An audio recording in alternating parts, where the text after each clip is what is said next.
What happened to Australian chocolate? Go into almost any Australian supermarket and pick up a block of chocolate. Now, look at the price. Then look at the weight. Because if you haven't been paying attention for the last few years, you might be wondering the same thing a lot of Australians are wondering. What on earth happened to chocolate? The blocks seem smaller. The prices are higher. And that family-sized block you remember buying years ago doesn't seem quite so family-sized anymore. But here's the interesting part. You're not imagining it. Australian chocolate really has been shrinking.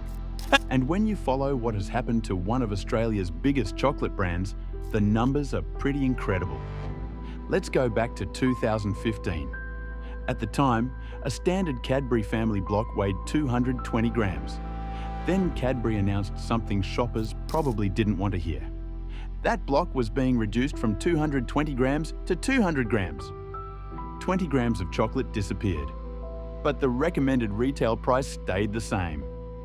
That is basically the textbook definition of something we now hear about all the time: shrinkflation. Instead of putting the price up, a company can make the product smaller. The packet can look almost the same. It still sits in exactly the same part of the supermarket. And unless you're checking the tiny weight printed on the packaging, you may never even notice. But that wasn't the end of it. A few years later, the standard dairy milk block shrank again.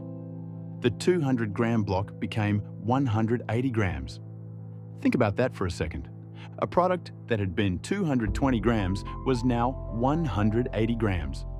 That's around 18% less chocolate. And here's where this story gets even more interesting. Because chocolate hasn't just become smaller, it's also become much more expensive. By 2024, Cadbury confirmed that the recommended retail price of its 180-gram family block was increasing from $6 to $7 as chocolate makers struggled with rapidly rising cocoa costs. Then came another round of changes. In 2025, Cadbury's parent company Mondelez confirmed Australian shoppers would see further price and packaging adjustments on selected products. It also introduced a new 100-gram Cadbury block. So now Australians weren't just seeing higher prices, they were seeing more pack sizes, smaller options, and in some cases, less chocolate for their money.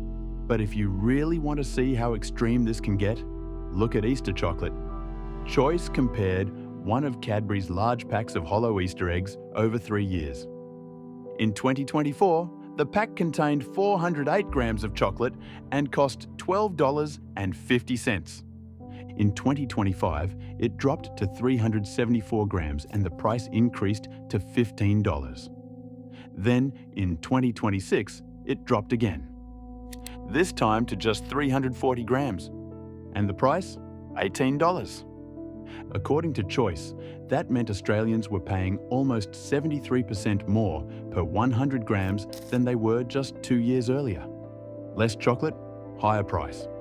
Same familiar purple branding. But before we grab the pitchforks, there's another side to this story. Chocolate companies have been dealing with a genuine problem. Cocoa became incredibly expensive.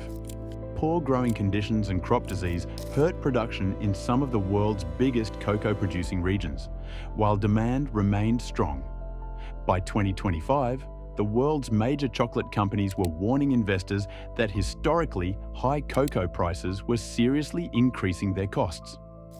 Mondelez itself described the cocoa inflation it faced during 2025 as unprecedented. So chocolate genuinely became more expensive to make.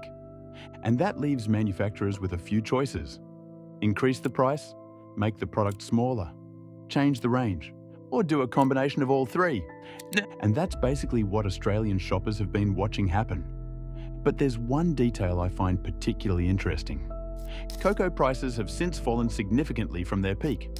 By early 2026, they had dropped to levels not seen since 2023. However, Mondelez said cocoa costs were still above historical levels, and the cocoa used to make products sitting on shelves today may have been purchased months earlier at much higher prices. So here's the question. What happens if cocoa prices keep falling? Do our chocolate blocks get bigger again?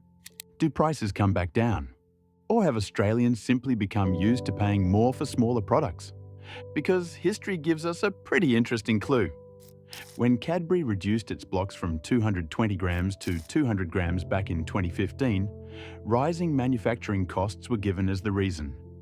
Then the blocks eventually became 180 grams. Today, Cadbury still sells its classic dairy milk family block at 180 grams in Australia. In other words, once those missing grams disappear, they don't necessarily come back. And this is why looking only at the supermarket price can fool you. A block might be on special. It might say $2 off. It might even look like a great deal. But the number you really want to look at is much smaller. The unit price. How much are you actually paying per 100 grams?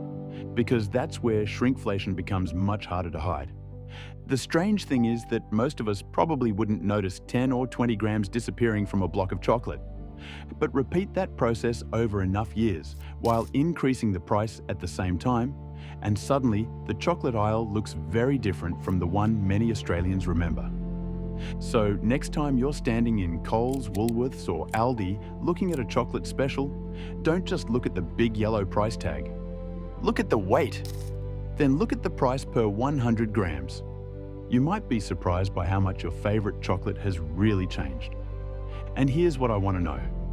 Have you noticed Australian chocolate getting smaller or more expensive? Or is there another Aussie supermarket product you've noticed quietly shrinking? Tell me what it is in the comments, because we might investigate that one next.